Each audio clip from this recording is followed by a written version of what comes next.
সন্নিশ্চয়কৈ নিশাটোৰ ভিতৰতে অন্তৰ্ধান হ'ল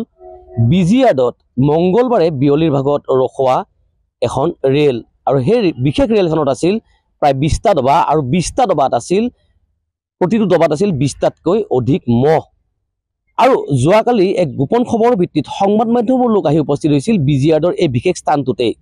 আৰু তাৰ পিছতে সেই মহখিনিৰ তথ্যৰ কাৰণে তেওঁলোকে যোগাযোগ কৰিছিল বিভাগীয় কৰ্তৃপক্ষৰ লগত বা আৰপিএফৰ লগত কিন্তু আৰপিএফৰ লগত বা বিভাগীয় কৰ্তৃপক্ষৰ লগত নাছিল কোনো তথ্য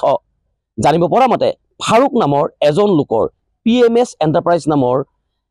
প্ৰতিষ্ঠানটোৱে সৰবৰাহ কৰিছিল উত্তৰ প্ৰদেশৰ ফাৰুকাবাদৰ পৰা সেই মহখিনি কিন্তু প্ৰায় 6-7 ঘণ্টা সময় সংবাদ মাধ্যমৰ লোকে এই স্থানত অৱস্থান কৰাৰ পিছত তেওঁলোকক উপযুক্ত নথিপত্ৰ বিচাৰ পিছতো তেওঁলোকে উপযুক্ত নথিপত্ৰ দেখুৱাব পৰা নাছিল আৰু তাৰ পিছতে সংবাদ মাধ্যমে এই স্থানতে ৰখি গৈছিল যি তেওঁলোকৰ নথিপত্ৰৰ বাবে আৰু মই যদি সম্ভৱ হয় এই ট্ৰেকটোত দেখুৱাম এই ট্ৰেকটোতে যোৱাকালি বিয়লিৰ ভাগত এখন ৰেল ৰখোৱা হৈছিল আৰু ৰেলখনৰ প্ৰতিটো ডবাত 20টাকৈ মহ আছিল আৰু মহখিনিৰ কোনো তথ্য নাছিল বিভাগীয় কৰ্তৃপক্ষৰ লগত কিংবা আৰপিএফৰ লগত সংবাদ মাধ্যমৰ লোকে বাৰম্বাৰ তেওঁলোকক বিভাগীয় কৰ্তৃপক্ষক যি মহসমূহৰ তথ্যসমূহ জানিবৰ কাৰণে বিচাৰিছিল কিন্তু তেওঁলোকে কোনো তথ্য যোগান ধৰিব পৰা নাছিল কিন্তু নিশা প্ৰায় 2 মান বজাত আমি জানিব পাৰোঁ যে নিশা প্ৰায় 2 মান বজাত এই ট্ৰেকটোৰ পৰা যি সেই বিশেষ ডাব্বাটো আছিল যি বিশেষ ৰেলখন আছিল ডব্বাকেইটা প্ৰায় 20টাকৈ ডব্বা আছিল অন্তৰ্ধান হৈছিল সেয়ালৈ এতিয়া ৰহস্যজনকভাৱে প্ৰশ্ন উত্থাপন হৈছে এটা কথা উল্লেখ কৰিব লাগিব যি সময়ত মতা মহৰ সৰবৰাহ বন্ধ হৈ আছে সেই সময়ত উত্তৰ প্ৰদেশৰ ফাৰুকাবাদৰ পৰা কেনেদৰে 20টাকৈ ডবাত 400ৰো অধিক মহ সৰবৰাহ কৰি লৈ অহা হৈছিল গুৱাহাটীলৈ আৰু জানিব পৰা মতে সেই মহসমূহ কিন্তু মেঘালয়লৈ নিয়া তথ্য আছিল কিন্তু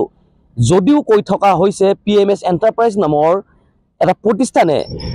এই মহখিনি লৈ আহিছিল কিন্তু আমাৰ হাতত তেওঁলোকৰ কোনো তথ্য নাই বা তেওঁলোকে কেনেদৰে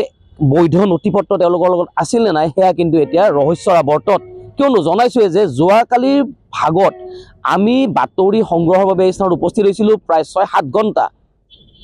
নিশা প্ৰায় 2 মান বজালৈকে এটা সংবাদ মাধ্যমৰ লোক আছিল কিন্তু তাৰে পিছতে ৰহস্যজনকভাৱে